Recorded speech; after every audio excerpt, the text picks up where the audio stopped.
Alors, rebonjour, voilà la deuxième partie du vidéo sur l'acte constitutionnel et le système politique pendant la période de l'acte constitutionnel.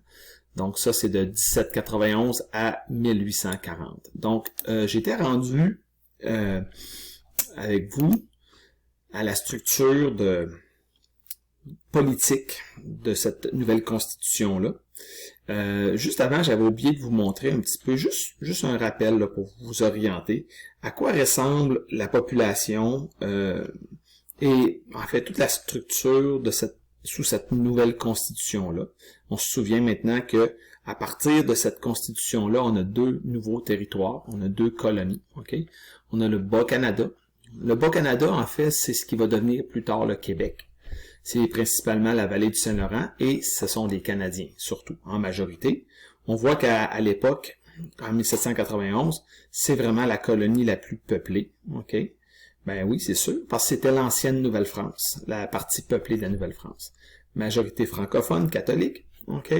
Et on a gardé, le roi de Grande-Bretagne voulait s'assurer que les francophones soient toujours contents d'être sous le contrôle des Britanniques. Donc, les lois civiles françaises ont été maintenues.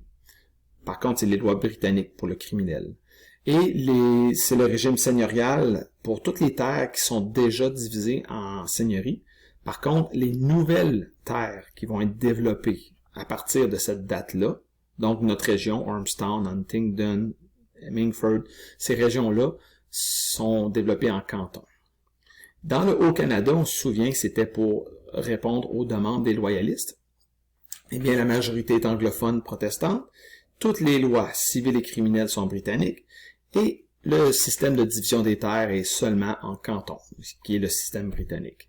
On voit qu'à ce moment-là, la population est beaucoup plus petite que le Bas-Canada, mais vous allez voir que ça va augmenter très vite, surtout dû à l'immigration britannique qui va arriver en grand nombre à partir de cette date-là jusqu'à maintenant ou presque. D'accord? Donc là, ce que je veux surtout vous montrer, on était rendu là, c'est comment fonctionne le système politique. OK? C'était ici.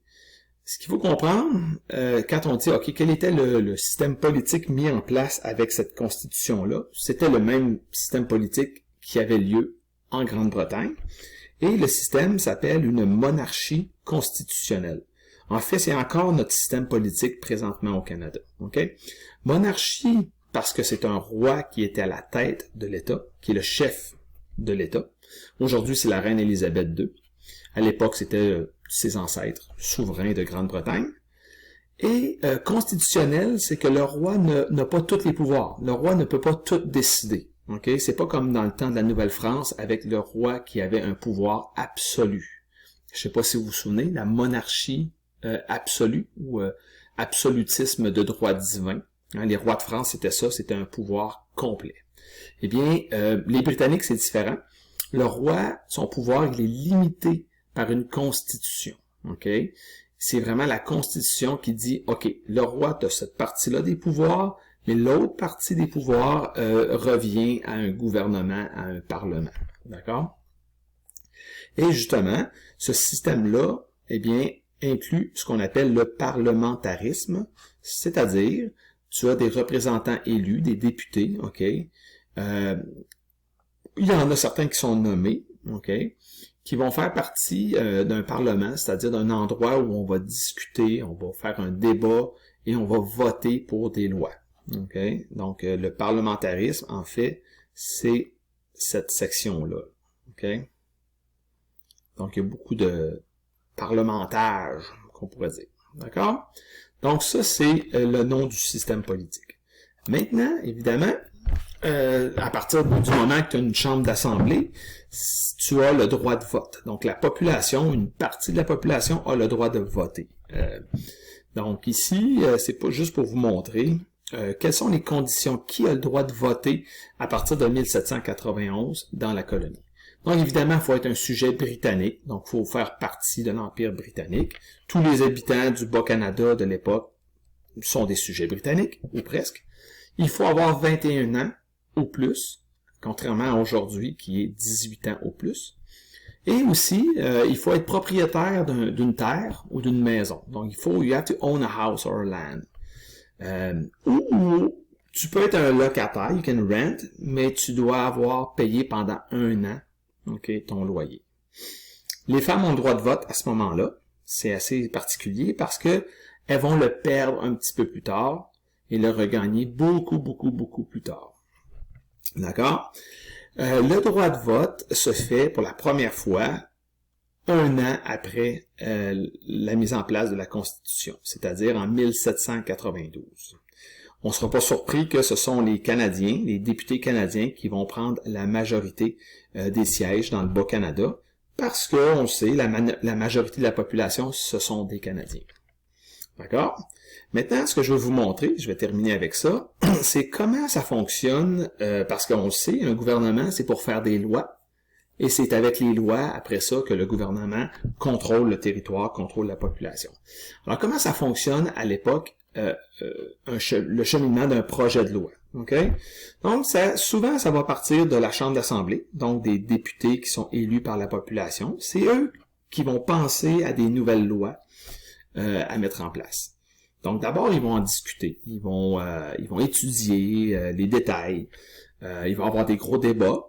Mais éventuellement, ils vont passer au vote. Ils vont voter. Tous les députés de la Chambre d'Assemblée vont voter pour savoir si la loi va passer ou pas.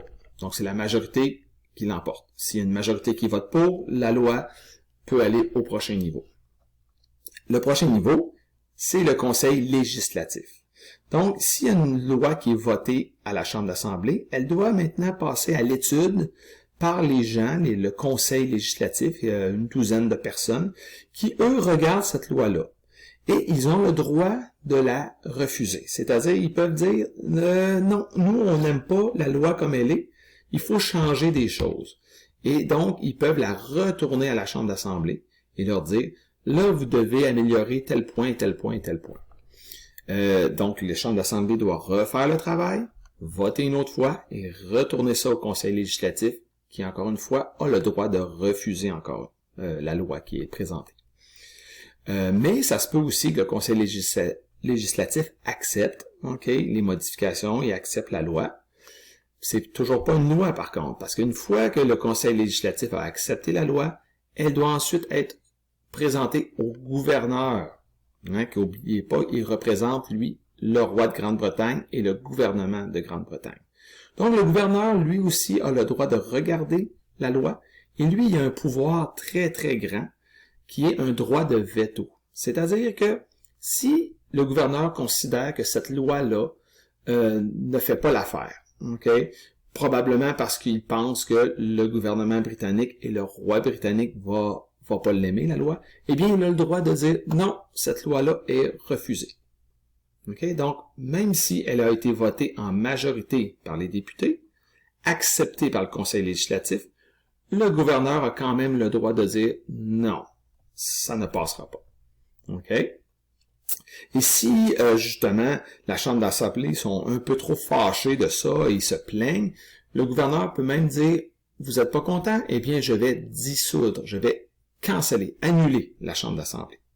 Donc, le gouverneur a vraiment un énorme pouvoir dans ce système-là.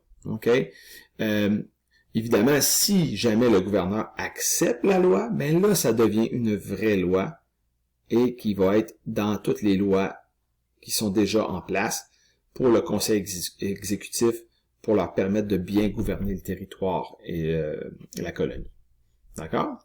Mais ce problème-là que je viens de vous montrer, le fait que le gouverneur peut tout bloquer et le fait que le Conseil législatif peut bloquer également, c'est un gros problème avec la constitution de l'acte constitutionnel.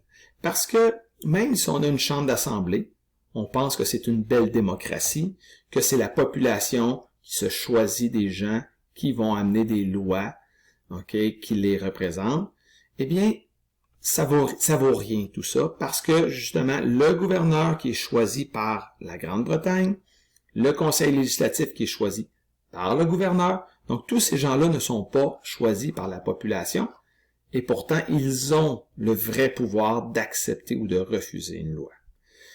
ça va créer beaucoup de frustration dans la population et dans la Chambre d'Assemblée. OK? Et évidemment, les députés de la Chambre d'Assemblée vont demander des changements. Ils vont vraiment exiger des changements. Et c'est une des raisons qui va amener, un peu plus tard, aux rébellions, c'est-à-dire à la révolte contre l'autorité du gouverneur et de la Grande-Bretagne. OK? On en reparlera plus tard dans les autres vidéos. Alors voilà, c'est ce qui explique ici le système politique pendant l'acte constitutionnel. N'oubliez pas que si vous avez des questions, vous pouvez toujours me les demander en personne ou par courriel. Alors, bye bye tout le monde.